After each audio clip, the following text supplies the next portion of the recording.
ಈ ಕೆಮ್ಮು ಒಳ್ಳೆ ಬಿಟ್ಟು ಬಿಡೋದು ಬೇತಾಳದ ಥರ ನಾನು ಬೆನ್ನಂಟ್ಕೊಬಿಟ್ಟಿದ್ದೆ. ಏನೇ ಮೆಡಿಸನ್ ತಗೊಂಡ್ರು ಕಮ್ಮಿ ಆಗ್ತಾ ಇಲ್ಲ. ನಾನು ಅಲೋಪತಿಕ್ ತಗೊಂಡಾಯ್ತು, ಆಯುರ್ವೇದ ತಗೊಂಡಾಯ್ತು, ಆಲ್ಕೋಹಾಲಿಕ್ ಮೆಡಿಸನ್ ಕೂಡ ತಗೊಂಡಾಯ್ತು. ಮನು ತಂದ್ಕೊಟ್ಟಿದ್ರು ಒಂದು ಬಾಟ್ಲು, ಸಣ್ಣ ಬಾಟ್ಲು.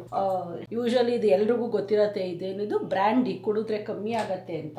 ಇದನ್ನ ಕುಡಿದ್ರು ಕಮ್ಮಿ ಆಗ್ಬಿಟ್ಟು ಅಂದ್ರೆ ಕಮ್ಮಿ ಆಗಿದೆ ಕಾಫ್ ಕಂಪ್ಲೀಟ್. ಯಾವಾಗ್ಲಾದ್ರೂ ಒಂದೊಂದ್ಸರಿ ಬಂದ್ಬಿಟ್ರೆ ಒಂದು ಹಾಫ್ ಅನ್ ಅವರ್ ನನಗೆ ಟಯರ್ಡ್ ಮಾಡಾಕ್ಬಿಟ್ಟು ಹೋಗ್ಬಿಡುತ್ತೆ. ಬಟ್ ಕಂಟಿನ್ಯೂಸ್ ಆಗಿರಲ್ಲ ಮೊದಲು ಥರ.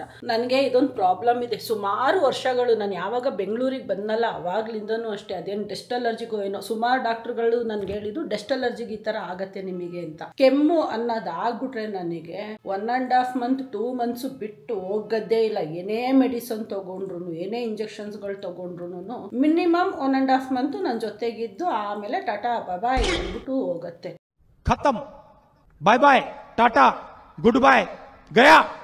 ಅಯ್ಯೋ ನನಗೂ ತಲೆ ಕೆಟ್ಟೋಗಿದೆ. 1 ತಿಂಗಳಾಯ್ತು ನೋಡ. ಮನು ಇವತ್ತು ಒಂದು ಡಾಕ್ಟರ್ ಹತ್ರ ಹೋಗೋಣ ಅಂತ ಹೇಳಿದ್ರು. ಅಷ್ಟೊತ್ತಿಗೆ ನೈಟ್ ಎಲ್ಲ ಏನು ಕೆಮ್ಮಿರ್ಲಿಲ್ಲ. ಈಗ ಬೆಳಗ್ಗೆ ಎದ್ದಾಗ್ಲಿಂದನೂ ಆರಾಮಾಗಿದ್ದೀನಿ. ಏನ್ ಮನು ನೋಡೋಣ 1 or 2 days ಅಲ್ವಾ? ಅಲ್ಲ ಹೋಗ್ ಬರೋಣ ಅಂತ ಇದೆಯಾ, ನೋಡೋಣ 1-2 days ಅಂತ ಇದೆಯಾ? ಹೌದಾ, ನೋಡೋಣ. ಆದ್ರೆ ಆಮೇಲಿಂದ ಹೋಗಿ ಬರೋಣ ಅನ್ಕೊಂಡಿದೀವಿ. ಎನಿವೇಸ್ ನಮಸ್ಕಾರ ಎಲ್ರಿಗೂ, good morning, welcome back to our channel Manju Manu. ಎದ್ಮೇಲೆ ಬ್ಲಾಂಕೆಟ್ಸ್ ಎಲ್ಲ ಫೋಲ್ಡ್ ಮಾಡಿ ಬೆಡ್ ಕ್ಲೀನೇ ಮಾಡಿಲ್ಲ. ಇವಾಗ ಬಂದೆಲ್ಲ ಮಾಡಿ ಮುಗಿಸ್ದೆ. ಇದು ಮನು ಕೆಲಸ, ನನ್ನ ಕೆಲಸ ಅಲ್ಲ. ಡೈಲಿ ಅವರೇ ಮಾಡೋದು. ಯಾಕೋ ಇವತ್ತು ಮಾಡೇ ಇಲ್ಲಪ್ಪ, ಅದಕ್ಕೆ ಬಂದ್ ಮಾಡಿದೆ. ನಾನು ಯೋಗ ಕ್ಲಾಸ್ಗೆ ಹೋಗಿ 2 weeks ಮೇಲೆ ಆಗೋಯ್ತು. ಅವಾಗೆಲ್ಲ ಹುಷಾರ್ ತಪ್ಪತೆ ಅಂತ ಹೋಗ್ಲಿಲ್ಲ. ಆಮೇಲೆ ಇವಾಗ ನೋಡಿದ್ರೆ ನಮ್ಮ ಯೋಗ ಟೀಚರು ಚೆನ್ನೈಗೆ ಹೋಗಿದ್ದಾರಂತೆ. ಮೆಸೇಜ್ ಹಾಕಿದ್ದಾರೆ, ಇನ್ ಸೆಪ್ಟೆಂಬರ್ 1 ತನಕ ನಮ್ಗೆ ಕ್ಲಾಸಸ್ಸೇ ಇಲ್ಲ. ಆಲ್ಮೋಸ್ಟ್ 1 ಮಂತ್ ಸ್ಕಿಪ್ಪೇ ಆಗೋಯ್ತು. ಏನ್ Manu message, yoga class full August month full skip ಆಗೋಯ್ತು ನನ್ಗೆ. ಯೋಗ ಕ್ಲಾಸ್ ಇದ್ದು ತೆಗಿ, ಇದನ್ನ ತೆಗೆದ್ಬಿಟ್ಟು ಮಾತಾಡಿ. ಈಗ ಅವ್ರು ಮಾಡೋರು ಮಾಡ್ತಾರೆ ಬಿಡು ಮನ್. ದಿನಕ್ಕೆ ಒಂದೊಂದ್ ತರ ಟ್ವಿಸ್ಟ್ ಗಳು ಕೊಡ್ತಾ ಇರ್ತಾರೆ. ಅದು ಅಯ್ಯೋ ಮೂವಿನೂ ಇಷ್ಟೊಂದು ಸಸ್ಪೆನ್ಸ್ ಆಗಿರಲ್ಲ. ದಿನಕ್ಕೊಬ್ಬೊಬ್ರು ಹೊಸೊಬ್ರು ಉಟ್ಕಂತಾರೆ ಅದ್ರಲ್ಲಿ.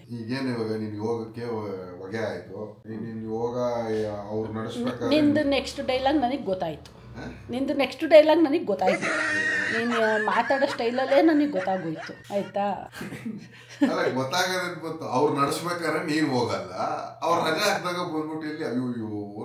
ಏನು ಹೋಗಲ್ಲ. ಅಯ್ಯಯ್ಯೋ ರಜಾ ಹಾಕಿದ್ರು ಅಂತ ನಾನೇನು ಹೇಳ್ತಾ ಇಲ್ಲ. ಹುಷಾರ್ ತಪ್ಪದೆ 2 weeks ಹೋಗಕ್ಕಾಗ್ಲಿಲ್ಲ. ನಾನು ಹುಷಾರಾಗಿ ಹೋಗೋಣ ಅನ್ಕೊಳ್ಳೋ ಅಷ್ಟರಲ್ಲಿ ಅವ್ರೇನೆ ಟ್ರಿಪ್ ಹೋಗಿದ್ದಾರೆ. 2 weeks ಅವ್ರು ರಜಾ ಕೊಟ್ಟಿದ್ದಾರೆ ಅಂತ ಹೇಳಿದೆ. ನೀನು ಹುಷಾರಿಲ್ಲಾದ್ರೂ ಹೋಗಿ ಜಿಮ್ಮಲ್ಲಿ ವೆಯ್ಟ್ಸ್ ಎಲ್ಲ ಎತ್ತು ಬಂದ್ಬಿಡ್ತೀಯಲ್ವಾ? ಒಂದಿನೂ ಸ್ಕಿಪ್ ಮಾಡಲ್ಲ. ಸ್ಟ್ರಿಕ್ಟ್ ಆಫೀಸರ್ ನೀವು. ನಿಮ್ಮ ವಾಯ್ಸ್ ನಿಂದು ಟೋನ್ ಪಿಚ್ಚಲ್ಲೇ ಗೊತ್ತಾಗೋಯ್ತು ನನಗೆ ನಿಂದು ನೆಕ್ಸ್ಟ್ ಡೈಲಾಗ್ ಏನು ಬರುತ್ತೆ ಅಂತ. ವೆಲ್ಕಮ್. ಯಾಕೋ ಇತ್ತೀಚೆಗೆ ಒಂದು ಸ್ವಲ್ಪ ಗ್ರೇ ಏರು ಈ ಪೋರ್ಷನಲ್ಲಿ ಮತ್ತು ಈ ಪೋರ್ಷನಲ್ಲಿ ಜಾಸ್ತಿ ಆಗ್ತಾ ಇದೆ. ರೀಸೆಂಟಾಗಿ ಅದಕ್ಕೆ ಏರ್ ಕಲರ್ ಸ್ಟಾರ್ಟ್ ಮಾಡಿದೆ ನಾನು. ಇದು ಸೆಕೆಂಡ್ ಟೈಮ್ ಹಚ್ಚಿಸ್ತಾ ಇರೋದು. ಒಂದು 2 months ಬ್ಯಾಕ್ ಹಾಕಿಸ್ಕೊಂಡಿದ್ದೆ. ಆವಾಗ ಬಿಡಿ ಸ್ವಲ್ಪ ಕಾಸ್ಟ್ಲಿನೇ ಆಗಿತ್ತು. ನಾನೇ ಏರ್ ಕಲರ್ ಡಿಸ್ಟ್ರಿಬ್ಯೂಟರ್ ಹತ್ರ ತಗೊಂಡು ಬಂದು ಡೆವಲಪರ್ ಕಲರ್ ಎಲ್ಲ ಅಪ್ಲಿಕೇಶನ್ಗೆ ಜಾಸ್ತಿ ಆಗಿತ್ತು. ಯಾಕೆ ಅಂದ್ರೆ ಲಾಸ್ಟ್ ಟೈಮ್ ಹಚ್ಚಿದ್ದು ಮನು ಏರ್ ಕಟ್ಗೆ ಹೋಗ್ತಾರಲ್ಲ ಅವ್ರ ಹತ್ರ ಹಚ್ಚಿಸಿದೆ. ಅದು ಸ್ವಲ್ಪ ಮುಗ್ಗನೆ ಕಾಸ್ಟ್ಲಿ ಆಗಿತ್ತು. ನೆಕ್ಸ್ಟ್ ಟೈಮ್ ಇಂದ ನಾನೇ ರೂಟ್ ಟಚ್ ಅಪ್ ಮಾಡ್ಕೊಳ್ಳೋಣ ಅಂತ ಅನ್ಕೊಂಡಿದ್ದೆ. ಅದಾದ್ಮೇಲೆ ಎಲ್ಲಿ ಮರ್ತೇ ಬಿಟ್ಟಿದ್ದೀನಿ. ಸೊ ಅದು ಜಾಸ್ತಿನೇ ಆಗಿದೆ ಇವಾಗ ಗ್ರೇ ಏರ್. ನಾನು ಹಚ್ಕೊಳ್ಳೋದಿದ್ರೆ ಸರಿ ನೀಟಾಗಿ ಕವರ್ ಮಾಡಕ್ ಆಗಲ್ಲ ಅಂತ ಈ ಸರಿನೂ ಸಲೂನ್ ಅಲ್ಲಿ ಮಾಡ್ಸೋಣ ಅನ್ಕೊಂಡು ವಿಚಾರಿಸಿದ್ನ. ಒಂದು ನಾನು ಹೋಗ್ತೀನಲ್ಲ ಸಲೂನು, ಅಲ್ಲಿ ವಿಚಾರಿಸಿದ್ರೆ ಅವರು ಆಲ್ಮೋಸ್ಟ್ ಸೇಮ್ ಪ್ರೈಸೇ ಹೇಳಿದ್ರು ಅವ್ರಷ್ಟೇನೆ. ಸೊ ಅದಕ್ಕೆ ಅಲ್ಲಿ ಡ್ರಾಪ್ ಮಾಡಿದೆ. ಸೊ ಇನ್ನೊಂದು ಇಲ್ಲಿ ನಮ್ಮ ಮನೆ ಹತ್ರನೇ ಒಂದು ಸಲೂನ್ ಇದೆ, ಅವ್ರ ಹತ್ರ ಕೇಳ್ಕೊಂಡು ಬಂದೆ. ಅವರು ಬರೀ ಅಪ್ಲಿಕೇಶನ್ ಮಾಡ್ಕೊಡಿ ಸಾಕು ನನಗೆ ಅಂತ 300 rupees ಹೇಳಿದ್ದಾರೆ ಅಪ್ಲಿಕೇಶನ್ಗೆ. ಹೋಗಿ ಮಾಡಿಸ್ಕೊಂಡು ಬರೋಣ ಅಂತ ಅನ್ಕೊಂಡಿದ್ದೀನಿ. ಅಷ್ಟೊತ್ತಿಗೆ ಹೊಟ್ಟೆ ಆಗ್ತಿತ್ತು. ಅದಕ್ಕೆ ಮಾಲ್ಟ್ ಕುಡಿದ್ಬಿಟ್ಟು ಆಮೇಲೆ ಹೋಗೋಣ ಅಂತ. ಭಯ ಏನು ಗೊತ್ತಾ ನನಗೆ, ಏನಾದ್ರು ತಿಂದ್ಬಿಟ್ಟು ಕುಡ್ಕೊಂಡು ಹೋಗೋದಕ್ಕೆ ಆ ಸ್ಮೆಲ್ಗೆ ಏನಾದ್ರು ವಾಮಿಟ್ ಆಗ್ಬಿಟ್ರೆ. ಲಾಸ್ಟ್ ಟೈಮ್ ಆಗಿತ್ತು ವಾಮಿಟ್. ಬಟ್ ಅದು ಲಾಸ್ಟ್ ಟೈಮ್ ಆಗಿದೆ ಎಡವಟ್ಟು ನಾನು ಓಟ್ಸ್ ತಿನ್ಕೊಂಡು ಹೋಗಿದ್ದೆ. ಅದು ಏರ್ ಕಲರ್ ನನಗೆ ಫಸ್ಟ್ ಆಫ್ ಆಲ್ ಓಟ್ಸ್ ಆಗೋದೇ ಇಲ್ಲ. ಓಟ್ಸ್ ತಿಂದ್ರೆ ನನಗೆ ವಾಮಿಟ್ ಆಗುತ್ತೆ. ಲಾಸ್ಟ್ ಟೈಮ್ ಮನುಗೆ ಹೇಳಿದ್ರು ಕೇಳಲಿಲ್ಲ. ನೀನು ತಿನ್ನು, ನೀನು ಯಾವಾಗಲೋ ತಿಂದು ವಾಮಿಟ್ ಆಗಿರೋದನ್ನೇ ನೀನು 10 ವರ್ಷ ಆದ್ರೂ ಅದನ್ನೇ ಹೇಳ್ಬೇಡ ಅನ್ಕೊಂಡು ತಿನ್ಕೊಂಡು ಸಲೂನಿಗೆ ಹೋದೆ. ಹಿಂದೆನೆ ಏರ್ ಕಲರ್ ಹಾಕಿಸ್ಕೊಂಡೆ. ಆ ಸ್ಮೆಲ್ಲು ಆ ಓಟ್ಸ್ ಎಲ್ಲ ಸೇರ್ಕೊಂಡು ವಾಮಿಟ್ ಆಗಿತ್ತು ಈ ಸರಿ. ಅದಕ್ಕೆ ಆ ತಪ್ಪೆಲ್ಲ ಇನ್ನು ಜನ್ಮದಲ್ಲಿ ನಾನು ಓಟ್ಸ್ ತಿನ್ನಲ್ಲ. ನನಗೂ ಓಟ್ಸ್ಗೂ ಆಗೇ ಬರಲ್ಲ. ಇವತ್ತು ಮನು ಬ್ರೇಕ್ಫಾಸ್ಟ್ ಪ್ರಿಪೇರ್ ಮಾಡ್ತಾ ಅವ್ರೆ. Egg omelette. ಆಮ್ಲೆಟ್ನ ಎಗ್ಗಲ್ಲೇ ಮಾಡೋದು. ಹೌದಾ, ನಂಗೆ ಗೊತ್ತೇ ಇರಲಿಲ್ಲ. ಅವಾಗ ಹಿಂಗೆ ಸಡನ್ ಆಗಿ ಕೌಂಟರ್ ಕೊಟ್ಬಿಡ್ತೀಯ ಅಲ್ವಾ? Okay, egg dosa happy. ನೋಡ್ರಪ್ಪ, ಇದು ಆಮ್ಲೆಟ್ ಅಲ್ಲ, ಎಗ್ ದೋಸೆ. ಸಾರಿ, ಆಮ್ಲೆಟ್ನ ಮಾಡೋದು ಎಗ್ಗಲ್ಲೇ. ಇನ್ ದಿ ಮೀನ್ ಟೈಮ್ ನಾವು ಮಾಡ್ತಾ ಇದ್ದೀವಿ ಮಾಲ್ಟ್ ಪ್ರಿಪ್ರೇಷನ್. ಸೊ ಇಬ್ರು ಸೇರ್ಕೊಂಡು ಮಾಡಿದ್ರೆ ಬೇಗ ಬೇಗ ಆಗತ್ತಲ್ಲ ಅಂತ ಇವಾಗ ತಿನ್ಕೊಂಡು ಕುಡ್ಕೊಂಡು ನಾನು ಹೋಗ್ತೀನಿ ಸಲೂನ್ಗೆ.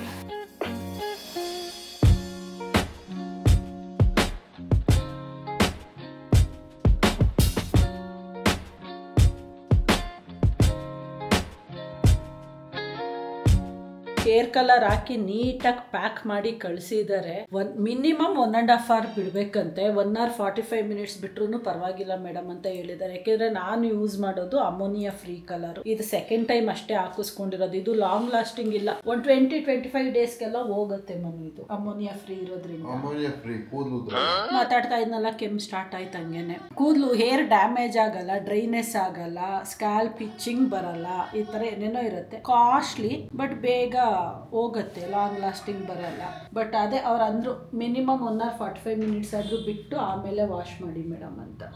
ಇನ್ನೂ ಹೆಚ್ಚು ಕಮ್ಮಿ ಒಂದು 1/2 hour ಹೋಗ್ಬೇಕು. ನಾನು ಮನೆಗೆ ಬಂದೆ 1 hour ಆಗಿದೆ. ಕೂತ್ಕೊಂಡು ಬೋರ್ ಹೊಡೀತು. ಇವಾಗ ಹೋಗಿ ಅನ್ನಕ್ಕೆಲ್ಲ ಇಟ್ಟು ಬಂದಿದ್ದೀನಿ. ಇನ್ನೇನು ಆಫೀಸ್ ಲಾಗಿನ್ ಟೈಮ್ ಆಗತ್ತೆ. ಲಾಗಿನ್ ಮಾಡಿದ್ಮೇಲೆ ಆಮೇಲೆ ನಾನು ವಾಶ್ ಮಾಡೋದಕ್ಕಾಗೋದು. ಇನ್ನು ಅಲ್ಲೇ ವಾಶ್ ಮಾಡಿಸ್ಕೊಳ್ಳೋಣ ಅಂದ್ರೆ ಅಲ್ಲಿ ಯಾರು ವೆಯ್ಟ್ ಮಾಡ್ತಾರೆ? 1.5 hour ಎಲ್ಲ ಕೂತ್ಕೊಂಡು ಅನವಡೆ. ಮನೇಲೇ ಟೈಮ್ ಪಾಸ್ ಆಗ್ತಿಲ್ಲ ನನಗೆ. ಇನ್ನು ಸ್ವಲ್ಪ ನಾನು ಕೂತ್ಕೊಂಡ್ರೆ ಇದ್ದಿದ್ದು ಆಗಲ್ಲ. ಕ್ಲಿನಿಕ್ಕಿಗೆ ಹೋಗೋಣ ಅನ್ಕೊಂಡಿದ್ವಿ, ಅದನ್ನ ಮರ್ತ್ಬಿಟ್ಟು ಹೋಗಿ ಹೇರ್ ಕಲರ್ ಹಾಕ್ಸ್ಕೊಂಡು ಬಂದೆ. ಇವಾಗ ಫ್ಲಾಶ್ ಆಗ್ತಾ ಇದೆ, ನಾವು ಕ್ಲಿನಿಕ್ಕಿಗೆ ಹೋಗ್ಬೇಕಿತ್ತು ಅಂತ. ಸಾಯಂಕಾಲ ಹೋಗೋಣ. ಹಾಗೆ ಕೂತ್ಕೊಂಡು ನಿದ್ದೆ ಬರ್ತಾ ಇದೆ, ಬಟ್ ಮಲ್ಕೊಳಕ್ಕಾಗಲ್ವೇ, ಹಂಗೆ ತುಕ್ಕಡಿಸ್ಕೊಂಡು ಕೂತಿದ್ದೀನಿ. 2:15 ಟೈಮು ಮಂಜು ಲಾಗಿನ್ ಮಾಡ್ಕೊಂಡ್ರು. ಲಾಗಿನ್ ಮಾಡೋದು ಮಾಡಲಿ, ಸ್ನಾನ ಅಂತೂ ಮಾಡೇ ಇಲ್ಲ. ಸಲೂನ್ಗೆ ಹೋಗ್ಬಿಟ್ಟು ಬಂದ್ಬಿಟ್ಟು ಅದೇನೋ ತಲೆ ಮೇಲೆ ಟೊಪ್ಪಿ ಹಾಕ್ಬಿಟ್ಟು ಅಲ್ಲ, ಕವರ್ ಲ್ಯಾಮಿನೇಟ್ ಮಾಡ್ಬಿಟ್ಟು ಕಳ್ಸ್ಬಿಟ್ಟವ್ರೆ. ಯಾರು ಗೊತ್ತಿಲ್ಲ, ಜಸ್ಟ್ ಗೆಸ್ ಮಾಡು. ಇಲ್ಲ ಕಣ್ಣಿಂದ ನೋಡ್ತಾ ಇಲ್ವಾ? ಹೇಳು. 3 4 ಹಂಗ ಇಷ್ಟು ಅಂತ ಹೇಳು. 3 4 5 ಎಲ್ಲ ಹೇಳ್ಬೇಡ. ಇಷ್ಟು ಅಂದ್ರೆ 2 ಒಂದೇ ಒಂದು ನಂಬರ್ ಹೇಳು. 3 ಇಲ್ಲ, ಇದು 1, ಇದು 2, ಇದು 3, ಇದು 4. ಹಂಗೆ ಇನ್ನೊಂದು ಹಾಕಿ ಅಂದೆ ಬೇಡ. ಹೋಗಿ ಸ್ನಾನ ಮಾಡಲ್ವಾ? ಹೋಯ್ತೀನಿ. ಇದು ಒಂಚೂರು ಏನೋ ಬರ್ತಾ ಇದೆ, ಅದನ್ನ ರಿಪ್ಲೈ ಮಾಡ್ಬಿಟ್ಟು ಸ್ನಾನ ಮಾಡ್ಕೊಂಡು ಬಂದ್ಬಿಟ್ಟು. ಇದು ಹೆಂಗೆ ಅಂದರೆ ಹೊಟ್ಟೆ ಊರಿಗೆ ಹೋಗಿ ಮಂಜು ಅದು ಮಾಡಿಸ್ಕೊಂಡು ಬಂದಿರಿ. ಯಾಕಂದರೆ ನೆನ್ನೆ ನಾನು ಹೋಗ್ಬಿಟ್ಟು ಹೇರ್ ಕಟ್ ಎಲ್ಲ ಮಾಡಿಸ್ಕೊಂಡು ಬಂದಲ್ಲ, ಅದಕ್ಕೆ ನಾನು ಮಾಡಿಸ್ಕೊಂಡು ಬಂದಮೇಲೆ ಅವ್ರಿಗೆ ಫೀಲಿಂಗ್ ಸ್ಟಾರ್ಟ್ ಆಗೋದು, ನಾನು ಮಾಡಿಸ್ಲೇ ಇಲ್ಲ, 2-3 ತಿಂಗಳಾಗೋಯ್ತು, ಹಂಗೆ ಹೇಳ್ಕೊಂಡು ಹೋಗಿ ಮಾಡಿಸ್ಕೊಂಡು ಬಂದಿರೋದು ಇವತ್ತು. ಅದನ್ನ ಮಾಡಿಸೋದಕ್ಕೆ ಒಂದು 2-3 ಸಲೂನ್ಗೆ ಹೋಗಿ ಕೇಳ್ಕೊಂಡು ಪ್ರೈಸು ಯಾವುದು ಚೀಪೆಸ್ಟ್ ಇದೆ ಅನ್ನೋದು ಗೊತ್ತಾದ್ಮೇಲೆ ಆ ಸಲೂನ್ಗೆ ಹೋಗಿ ಮಾಡಿಸ್ಕೊಂಡು ಬಂದವ್ರೆ. ಬಟ್ ಗೊತ್ತಿಲ್ಲ ಅವ್ರು ಹೆಂಗ್ ಮಾಡಿದ್ರು, ಸರ್ವಿಸ್ ಹೆಂಗಿತ್ತು ಅಂತ ಕೇಳೇ ಇಲ್ಲ. ಹೆಂಗಿತ್ತಪ್ಪ ಸರ್ವಿಸ್ ಅವ್ರದ್ದು? ಅಲ್ಲಿ ಸರ್ವಿಸು ಓಕೆ, ಸಲೂನಿಗೆ ತಕ್ಕಂಗಿತ್ತು. ಅಂದ್ರೆ ಏನು ಹೇಳ್ಕೊಳಂಗಿಲ್ಲ, ಪ್ರೈಸಿಗೆ ತಕ್ಕಂಗೆ ಸರ್ವಿಸ್. ಅಂದ್ರೆ ನನಗೆ ಒಂದು ಬೇಜಾರಾಗಿದ್ದು ಅಂದ್ರೆ ನಂದು ಟಿ ಶರ್ಟ್ ಮೇಲೆಲ್ಲ ಕಲರ್ ಬೀಳಿಸ್ಬಿಟ್ರು. ಆಮೇಲೆ ಎನಾಮಲ್ ಹಾಕ್ಬಿಟ್ಟು ಒರೆಸಿದ್ರು. ಅದು ನೋಡಿ ಅಷ್ಟೇ, ಅದು ಹೋದಂಗೆ ಟಿ ಶರ್ಟ್. ಅದೇ ಡಮಾರ ಇದು ಟಿ ಶರ್ಟ್. ಇನ್ನೊಂದು 2 ಸರಿ ಮನೆಗೆ ಹಾಕ್ಬಿಟ್ಟು ಆಮೇಲೆ ಎಲ್ಲ ವರ್ಷ. ಈ ಅಮೆಝಾನ್ ಇಂದ ಇನ್ನರ್ ಗಾರ್ಮೆಂಟ್ಸ್ ಇಡೋದಿಕ್ಕೆ ಮತ್ತೆ ಸಾರಿ ಬ್ಲೌಸ್ ಇದು ಅಂಟ್ಕೊಬೇಕು. ಅಯ್ಯೋ, ಸಾರಿ ಬ್ಲೌಸ್ಗಳೆಲ್ಲ ಇಡೋದಿಕ್ಕೆ ಅಂದ್ಬಿಟ್ಟು ಈ ಕ್ಲೋಸ್ ಸೆಟ್ ಪೌಚ್ಗಳನ್ನ ಆರ್ಡ್ರ್ ಮಾಡಿದ್ದೆ. ಇದು ನೋಡಿದ್ರೆ ನಾವು ಗ್ಯಾಜೆಟ್ಸು ಇಡೋಕ್ಕಾಗಲ್ಲ, ಅಷ್ಟು ಚಿಕ್ಕ ಸೈಜ್ದು ಕಳಿಸೋರೆ. ನಾನು ಅಲ್ಲಿ ಸೈಜ್ ನೋಡಿನೇ ಆರ್ಡ್ರ್ ಮಾಡಿದ್ದು. ಅದು ಕ್ಲೋಸ್ ಸೆಟ್ ಪೌಚ್ ಅಂತಲೇ ಇತ್ತು. ಆದ್ರೂ ಅದೇನು ಗೊತ್ತಿಲ್ಲ, ಇಷ್ಟೇ ಇದೆ, ಇಷ್ಟೇ ಬಾಕ್ಸ್, ಪೋರ್ಟಬಲ್ ಬಾಕ್ಸ್ ಥರ ಇದೆ. ಅದಕ್ಕೆ ಇದನ್ನ ರಿಟರ್ನ್ ಮಾಡ್ತಾ ಇದ್ದೀನಿ. ಜೊತೆಗೆ ಇವತ್ತು ನಮ್ಮ ಟೀಪೈ ಮೇಲೆ ನೋಡಿದ್ರೆ ಬರೀ ಕವರ್ಗಳೇ ತುಂಬಿದೆ. ಅಮೆಝಾನ್ ಡೆಲಿವರಿದು ಪಿಲ್ಲೋಗಳು ಆರ್ಡ್ರ್ ಮಾಡಿದೆ ಅಂತ ಹೇಳಿದ್ನಲ್ಲ, ಬಂತು ನೋಡಿ ಪಿಲ್ಲೋಗಳು. ಇದನ್ನ ಹಾಕೊಂಡು ಎಲ್ಲ ಹಾಕಿ ಇಟ್ಟವ್ರೆ. ಕಲರ್ಫುಲ್ ಆಗಿ ಚೆನ್ನಾಗಿ ಕಾಣ್ತಾ ಇದೆ. ಏನ್ ಮನು? ಅಬ್ಬಬ್ಬಬ್ಬ, ಏನಕ್ಕೆ ತರಿಸಿದ್ಯಾ ಪಿಲ್ಲೋಗಳನ್ನ? ಏನಕ್ಕೆ ತರಿಸ್ಕೊಂಡೆ? ಎಲ್ಲಿ? ಸೋಫಾ ಮೇಲೆ ಎಲ್ಲಾದ್ರೂ ಇಟ್ಕೊಂಡೆ? ಇಲ್ಲ ಮತ್ತೆ ಖಾಲಿ ಕೂತಿದ್ಯಾ? ಇಲ್ಲ, ಅಲ್ಲೇ ಅಲ್ಲಿ ಇಟ್ಕೊಳ್ಳೋಕ್ಕೆ. ಓಕೆ, ಆಯಿತು. ಹೊರಗಡೆ ಹೋಗಿದ್ವಿ, ಹಾಗೆ ಒಂದು ಲೈಟಾಗಿ ಚಾಟ್ಸ್ ಎಲ್ಲ ತಿನ್ಕೊಂಡು ಬಂದು ಕಾಫಿ ಮಾಡ್ಕೊಂಡು ಕುಡಿತಾ ಇದ್ದೀವಿ. ಇವಾಗ ನಾನು ಕೂತ್ಕೊಂಡು ಕೆಲಸ ಮಾಡ್ತಾ ಇದ್ದೀನಿ. ಜೊತೆಗೆ 6:30ಗೆ ಮೀಟಿಂಗ್ ಇದೆ. ಮನು ಕ್ಲಿನಿಕ್ ಇವತ್ತು ಬೇಡ, ನಾಳೆ ಹೋಗೋಣ. 6:30ಗೆ ಮೀಟಿಂಗ್ ಇದೆ ನನಗೆ, ಇಂಪಾರ್ಟೆಂಟ್ ಮೀಟಿಂಗು. ಇನ್ ಕೇಸ್ ಬರೋಕ್ಕಾಗಲಿಲ್ಲ ಅಷ್ಟರಲ್ಲಿ ಅಂದರೆ ಸುಮ್ಮನೆ ಟೆನ್ಷನಲ್ಲಿ ಓಡಾಡೋದಕ್ಕೆ ಆಗಲ್ಲ. ಸೊ ಹಂಗಾಗಿ ಆಮೇಲೆ ಇನ್ನೊಂದು ವಿಷಯದ ಬಗ್ಗೆ ಮಾತಾಡಬೇಕಿತ್ತು. ಒಂದು 7-8 ತಿಂಗಳಿಂದ ನನಗೆ ತುಂಬ ಜನ ಬ್ಲೇಮ್ ಮಾಡಿದ್ರಿ ಯೂಟ್ಯೂಬಲ್ಲಿ, ಇನ್ಸ್ಟಾಗ್ರಾಮಲ್ಲೆಲ್ಲ DM ಮಾಡಿದ್ರಿ ನನಗೆ ಬ್ಲೇಮ್ ಮಾಡಿ, ಏನಕ್ಕೆ ಆ ವಿಚಾರದ ಬಗ್ಗೆ ನೀವು ಮಾತಾಡ್ತಾ ಇಲ್ಲ ಅಂತ. ಅದಕ್ಕೆ ಕ್ಲಾರಿಟಿನ ಇವತ್ತು ಕೊಡ್ತೀನಿ. ಅವತ್ತು ರೈಟ್ ಟೈಮ್ ಇರಲಿಲ್ಲ ಕ್ಲಾರಿಟಿ ಕೊಡೋಕ್ಕೆ, ಇವತ್ತು ಕೊಡ್ತೀನಿ. ಬಟ್ ಆಮೇಲೆ ಮಾತಾಡ್ತೀನಿ. ಆ ಮೀಟಿಂಗ್ ಎಲ್ಲ ಮುಗಿಸ್ಕೊಂಡು ಲಾಸ್ಟ್ ತನಕ ವಿಡಿಯೋ ನೋಡಿ ಅಲ್ವಾ ಮನೆ. ನಮ್ಮ ಹೌದು ಸ್ವಾಮಿನ ಕೇಳಿದ್ರೆ ಎಲ್ಲದಕ್ಕೂ ಹೌದು ಹೌದು ಅಂತಾರೆ. 1 hour later. ಸದ್ಯ ಇವಾಗ ಮೀಟಿಂಗ್ ಮುಗೀತು, ವಾಕಿಂಗ್ ಹೋಗಿ ಬರೋಣ ಅಂತ ಮನುನ್ ಕರೀತಾ ಇದ್ದೀನಿ. ಏನಪ್ಪ ರಜಾ, ವಾಕಿಂಗ್ ಹೋಗಿ ಬರೋಣ ಅಂತ ಅನ್ಕೋತಾ ಇದ್ದೀವಿ. ಟೈಮು ಲೇಟೇ ಆಯ್ತು ಇವತ್ತು, 7 ಗಂಟೆ. ಮನೆ ಲೈಟು ಹಾಕಿಲ್ಲ. ಮನು ನಾನೇನಾದ್ರು ಬ್ಯುಸಿ ಇದ್ರೆ ಬಂದು ದೇವ್ರ ಮನೆ ಲೈಟ್ ಹಾಕೋಣ, ಹಾಲ್ ಲೈಟ್ ಹಾಕೋಣ, ಅದೆಲ್ಲ ಏನು ಕೇಳಂಗೆ ಇಲ್ಲ ಅಲ್ವಾ. ನಾನು ಎಲ್ಲಿರ್ತೀನಿ ಅಲ್ಲಿ ಮಾತ್ರ ಲೈಟ್ ಹಾಕ್ತೀನಿ. ನೀನ್ ಎಲ್ಲಿರ್ತಿ ಅಲ್ಲಿ ಮಾತ್ರ ಪಳಪಳ ಅಂತ ಇರ್ಬೇಕು. ಖುಷಿ ಚೆನ್ನಾಗಿದ್ಯಾ? ಸಣ್ಣ ಆಯ್ತು ಅನಿಸ್ತಾ ಇದೆ. ಅದಕ್ಕಿನ್ನ ದಪ್ಪ ಅಂದ್ರೆ ನಿನಗೆ ಅದು ಕಂಫರ್ಟ್ ಇರಲ್ಲ. ಇದೇ ಸರಿ, ಸ್ಪಾಂಜಿ ಆಗಿರ್ಬೇಕು.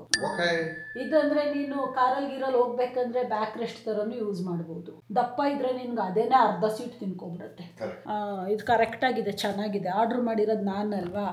ಓಕೆ, ಹಿಂಗೆ ನೋಡಿ ಆಫೀಸ್ ಕೆಲಸದಲ್ಲಿ ಬ್ಯುಸಿ ಆಗ್ಬಿಟ್ರೆ ಒಂದೊಂದ್ಸರಿ ಊಟದ್ದು ಟೈಮ್ ಆಗಿದೆ ಅನ್ನೋದು ರಿಯಲೈಸ್ ಆಗಲ್ಲ, ಅಷ್ಟು ಬ್ಯುಸಿಯಾಗಿ ಹೋಗ್ಬಿಡ್ತೀನಿ. ಇವಾಗ ಎದ್ದು ಮನು ಟೈಮ್ ಹೇಳ್ದಾಗ ಗೊತ್ತಾಗ್ತಾ ಇದೆ, ಮಂಜು ಲೇಟ್ ಆಯ್ತು ಊಟಕ್ಕೆ ಎದ್ದೇಳಲ್ವಾ ನೀನು ಅಂದಾಗ ನೋಡ್ತಾ ಇದ್ದೀನಿ ಟೈಮ್ ಆಲ್ರೆಡಿ 9:30 ಆಗೋಗಿದೆ. ಇಷ್ಟು ಲೇಟಾಗಿ ರೇರು ನಾವು ತಿನ್ನೋದು, ಇಲ್ಲಾಂದ್ರೆ ಡೈಜೆಷನ್ ಆಗಲ್ಲ, ಕರೆಕ್ಟಾಗಿ ನಿದ್ದೆ ಬರಲ್ಲ, ಈ ಪ್ರಾಬ್ಲಮ್ಗಳೆಲ್ಲ ಸ್ಟಾರ್ಟ್ ಆಗುತ್ತೆ. ಎನ್ವೇಸ್ ಈ ವಿಡಿಯೋನ ಎಂಡ್ ಮಾಡೋಣ ಅನ್ಕೊಂಡಿದ್ದೀನಿ. ಎಂಡ್ ಮಾಡೋದಕ್ಕಿಂತ ಮೊದಲು ಒಂದು ಟಾಪಿಕ್ ಬಗ್ಗೆ ಹೇಳ್ತೀನಿ ಅಂತ ಅಂದಿದ್ನಲ್ಲ, ಅದನ್ನ ಶಾರ್ಟ್ ಅಂಡ್ ಸ್ವೀಟ್ ಆಗಿ ಹೇಳ್ಬಿಟ್ಟು ಎಂಡ್ ಮಾಡೋಣ ಅನ್ಕೊಂತಾ ಇದ್ದೀನಿ. ಒಂದು 7-8 ಮಂತ್ಸ್ ಇಂದ ಸ್ಟಾರ್ಟ್ ಆಗಿರ್ಬಹುದು ಈ ವಿಚಾರ, ತುಂಬಾ ರೆಗ್ರೆಸ್ ಆಗಿ ಅಲ್ವಾ ಮನು.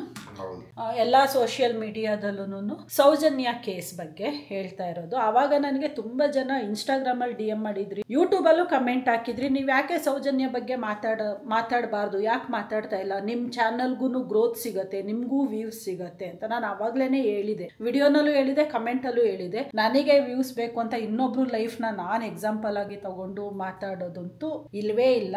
ಆ ಕಾನ್ಸೆಪ್ಟೇ ಅಲ್ಲ ನಂದು. ಫಸ್ಟ್ ಆಫ್ ಆಲ್ ನಾನು ಇಲ್ಲಿ ಯಾರ ಲೈಫ್ ಬಗ್ಗೆನೂ ಮಾತಾಡಕ್ಕೆ ನಾನು ಯೂಟ್ಯೂಬ್ ಅಲ್ಲಿ ಇಲ್ಲ. ನಮ್ಮ ಮನೆ ನಮ್ಮ ಫ್ಯಾಮಿಲಿಯವ್ರನ್ನೇ ನಾನು ಜಾಸ್ತಿ ವಿಡಿಯೋಗಳಲ್ಲಿ ತಗೊಳ್ಳಲ್ಲ, ಅವ್ರ ಪರ್ಸನಲ್ ವಿಷಯನ ಮಾತಾಡಲ್ಲ. Every individual is different. ಎಷ್ಟೋ ಸರಿ ಮನುಗೆ ಇಷ್ಟ ಇಲ್ದಿಲ್ಲ ಇರೋ ವಿಚಾರಗಳನ್ನೇ ನಾನು ಯೂಟ್ಯೂಬ್ ಅಲ್ಲಿ ಮಾತಾಡಲ್ಲ ಅಲ್ವಾ ಮನು.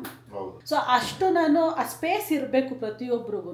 ಅಂಥದ್ರಲ್ಲಿ ಸೌಜನ್ಯ ಅನ್ನೋ ಹುಡುಗಿ ನನಗೆ ಪರಿಚಯನೇ ಇಲ್ಲ. ಅಂಡ್ ಅದು ಬ್ಯಾಕ್ ಗ್ರೌಂಡ್ ಬಗ್ಗೆ ನಮ್ಗೇನು ಐಡಿಯಾನೇ ಇಲ್ಲ. ಸೋಷಿಯಲ್ ಮೀಡಿಯಾದಲ್ಲಿ ಬರೋದೆಲ್ಲ ಸತ್ಯನ ಅದು ನಮಗೆ ಗೊತ್ತಿಲ್ಲ. ನಾವೇನ್ ನೋಡ್ತೀವಿ, ನಾನು ಅವಾಗ್ಲೂ ಹೇಳಿದ್ದೆ, 2 ಆಂಗಲ್ ಅಲ್ಲಿ ಇಬ್ರು ವ್ಯಕ್ತಿಗಳು 2 ಆಂಗಲ್ ಅಲ್ಲಿ ಮಾತಾಡ್ತಾ ಇದ್ದಾರೆ. ಅವ್ರ ವಿಡಿಯೋ ನೋಡಿದಾಗ ಅದು ಸತ್ಯ ಅನ್ಸುತ್ತೆ,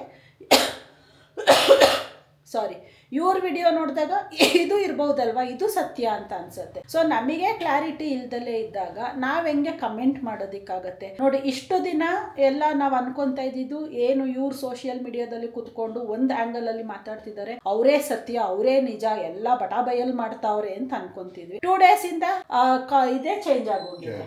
ಯಾವುದು ಸತ್ಯ ಅನ್ಕೊಂಡಿದ್ವೋ ಅದು ಸುಳ್ಳು ಅನ್ನಿಸ್ತಾ ಇದೆ. ಸೊ ಇದೇ ವಿಚಾರಕ್ಕೆ ನಾನು ಈ ತರ ಅಂದ್ರೆ ನಮಗೆ ನಾವುನ ಯಾವುದನ್ನ ಕಣ್ಣಿಂದ ನೋಡಿ ಪ್ರತ್ಯಕ್ಷವಾಗಿ ಕಂಡು ಆ ಸ್ಪಾಟ್ ಅಲ್ಲಿ ಇದ್ದು ಎಕ್ಸ್ಪೀರಿಯನ್ಸ್ ಮಾಡಿರಲ್ಲ, ಆ ಟಾಪಿಕ್ ಬಗ್ಗೆ ನಾವ್ ಯಾವತ್ತೂ ಮಾತಾಡೋದು ತಪ್ಪು. ಎಸ್, ಅಲ್ಲಿ ಒಂದು ಹುಡುಗಿಗೆ ಅನ್ಯಾಯ ಆಗಿದೆ. ಆ ಒಂದು ಹುಡುಗಿನ ನಾವೆಲ್ಲಾ ಹುಡುಗಿರು ರೆಪ್ರೆಸೆಂಟ್ ಮಾಡ್ತೀವಿ, ಅವಳೊಬ್ಳೆ ಅಲ್ಲ. ಇವತ್ತು ಆ ಹುಡುಗಿ ಆ ಜಾಗದಲ್ಲಿ ಇರ್ಬೋದು, ನಾಳೆ ನಾವೇ ಇರ್ಬೋದು, ಇಲ್ಲ ನಮ್ಮ ಅಕ್ಕಪಕ್ಕದವರೇ ಇರ್ಬೋದು. ಅದಕ್ಕೆ ಧಿಕ್ಕಾರ ಇದ್ದೇ ಇದೆ. ನಾನು ಇದನ್ನೇ 5-6 ಮಂತ್ಸ್ ಬ್ಯಾಕ್ ಅಲ್ಲ ವಿಡಿಯೋ ಮಾಡಿದ್ದು, ಅದ್ರಲ್ಲೂ ಹೇಳಿದೆ, ಇದನ್ನ ನಾವು ಖಂಡಿತ ಅಪೋಸ್ ಮಾಡ್ಲೇಬೇಕು, ಇದ್ರ ಬಗ್ಗೆ ನಾವು ಸ್ಟ್ಯಾಂಡ್ ತಗೊಳ್ಳೇಬೇಕು. ಬಟ್ ಯಾವ್ದೇ ಅದು ಈ ಸೌಜನ್ಯ ಅಂತಾನೆ ಇಲ್ಲ, ಬೇರೆ ಯಾವುದೇ ವಿಚಾರ ಆಗಿರ್ಲಿ, ನಮಗೆ ಕ್ಲಾರಿಟಿ ಇಲ್ಲ, ವಿಷಯದ ಬಗ್ಗೆ ನಮ್ಗೆ ಏನು ನಾಲೆಜ್ ಇಲ್ಲ. ನಾವೆಲ್ಲೋ ಕೂತ್ಕೊಂಡು ನ್ಯೂಸ್ ಚಾನಲ್ ಅಲ್ಲಿ ಬರೋದುನೋ ಇಲ್ಲ ಸೋಷಿಯಲ್ ಮೀಡಿಯಾದಲ್ಲಿ ಬರೋದು, ಯಾವುದೋ ಸೋಷಿಯಲ್ ಮೀಡಿಯಾ ಪ್ಲಾಟ್ಫಾರ್ಮ್ ಅಲ್ಲಿ ಬರೋದುನೋ ನೋಡ್ಕೊಂಡು ಕಮೆಂಟ್ ಮಾಡ್ತೀವಿ ಅಂತಂದ್ರೆ ಅದ್ರಷ್ಟು ಮೂರ್ಖತನ ಇನ್ನೊಂದಿರಲ್ಲ. ಹಂಗಾಗಿ ನಾನು ಆ ವಿಚಾರದ ಬಗ್ಗೆ ಏನೂ ಮಾತಾಡ್ತಿರ್ಲಿಲ್ಲ, ಈಗನೂ ಮಾತಾಡಲ್ಲ. ಆವಾಗ ಬರ್ತಿದ್ದು ಸತ್ಯ ಅನ್ನೋದು ನನಗೆ ಗೊತ್ತಿಲ್ಲ, ಈಗ ಬರ್ತಾ ಇರೋದು ಸತ್ಯ ಅನ್ನೋದು ಗೊತ್ತಿಲ್ಲ. ಇದೆಲ್ಲ ಪೊಲೀಸ್ ಇನ್ವೆಸ್ಟಿಗೇಷನ್ ಇಂದ SIT ಟೀಮ್ ಇದೆ, CBI ಟೀಮ್ ಇದೆ, ಅವ್ರುಗಳೆಲ್ಲ ಇರೋದು ಯಾಕೆ? ನಾವೇ ಎಲ್ಲಾನು ಕುತ್ಕೊಂಡಿದ್ದು ಮಾತಾಡೋದಾದ್ರೆ ಮತ್ತೆ ಅವರೆಲ್ಲ ಇರೋದು ಏನಕ್ಕೆ? ಸೊ ಅವ್ರು ಬರ್ಲಿ, ಒಂದು ಫೈನಲ್ ವರ್ಡಿಕ್ಟ್ ಕೊಡ್ಲಿ, ಆಮೇಲೆ ಬೇಕಾದ್ರೆ ಅದ್ರ ಬಗ್ಗೆ ಕಮೆಂಟ್ ಮಾಡೋಣ. ಹಾಗಾಗಿ ನಾನು ಈ ತರ ಸೆನ್ಸಿಟಿವ್ ಟಾಪಿಕ್ಗಳನ್ನ ಯಾವತ್ತೂ ನನ್ನ ವಿಡಿಯೋಗಳಲ್ಲಿ ಟಚ್ ಮಾಡಲ್ಲ. ಅಂಡ್ ಮೋರ್ ಓವರ್ ನಾನು ಬೇರೆ ಯಾರ ಲೈಫ್ ಬಗ್ಗೆನೂ ನನ್ನ ವಿಡಿಯೋಗಳಲ್ಲಿ ಮಾತಾಡಲ್ಲಪ್ಪ. ನಾನು ನನ್ನ ಬಗ್ಗೆ ಬಿಟ್ಟರೆ ನನ್ನ ಗಂಡನ ಬಗ್ಗೆ ನಾನು ಅಷ್ಟೇ ಮಾತಾಡೋದು. ನಮ್ಮಿಬ್ರ ಮಧ್ಯೆ ಏನಾಗ್ತಾ ಇದೆ, ನಮ್ಮ ಲೈಫ್ ಹೆಂಗ್ ಹೋಗ್ತಾ ಇದೆ ಅನ್ನೋದಷ್ಟೇ ನಾನು ಇಲ್ಲಿ ಮಾತಾಡೋದು. ಅದು ಬಿಟ್ಟು ನಾನು ಬಾಕಿಯವ್ರು ಯಾರ ಬಗ್ಗೆನೂ ನಾನು ಮಾತಾಡಲ್ಲ. ಸೊ ಇವಾಗ ನಿಮಗೆ ಅರ್ಥ ಆಗಿದೆ ಅನ್ಕೊಂತೀನಿ ನನ್ನ ಕನ್ಸರ್ನು. ಸೊ ಅರ್ಥ ಆಗಿದ್ರೆ ದಯವಿಟ್ಟು ಅರ್ಥ ಮಾಡ್ಕೊಳ್ಳಿ, ಆಗಿಲ್ಲ ಅಂದ್ರೂ ಒಂದ್ಸಲಿ ಯೋಚನೆ ಮಾಡಿ. ಸುಮ್ಮನೆ ಅನ್ನೆಸೆಸರಿ ಕಮೆಂಟ್ ಮಾಡೋ ಬದಲು ಕೂತ್ಕೊಂಡು ಯೋಚನೆ ಮಾಡೋಣ ಯಾವ್ದು ಸರಿ ಯಾವ್ದು ತಪ್ಪು ಅಂತ. ನಮಗೆ ಕ್ಲಾರಿಟಿ ಇಲ್ದಲ್ಲ ಯಾವ ವಿಚಾರದ ಬಗ್ಗೆನೂ ಮಾತಾಡೋದು ಬೇಡ ಅಂತ ಹೇಳ್ತಾ ಈ ವಿಡಿಯೋನ ಇಲ್ಲಿಗೆ ಎಂಡ್ ಮಾಡ್ತಾ ಇದ್ದೀನಿ. ಸಿಗೋಣ ನಾಳಿನ ವಿಡಿಯೋದಲ್ಲಿ ಅಂತ ಹೇಳ್ತಾ take care, bye, good night. Moving like it's an emergency. We gotta check out, it's close to 11, so baby ride it with some urgency. I'm just here for the fun part, cause I'm good on the money part.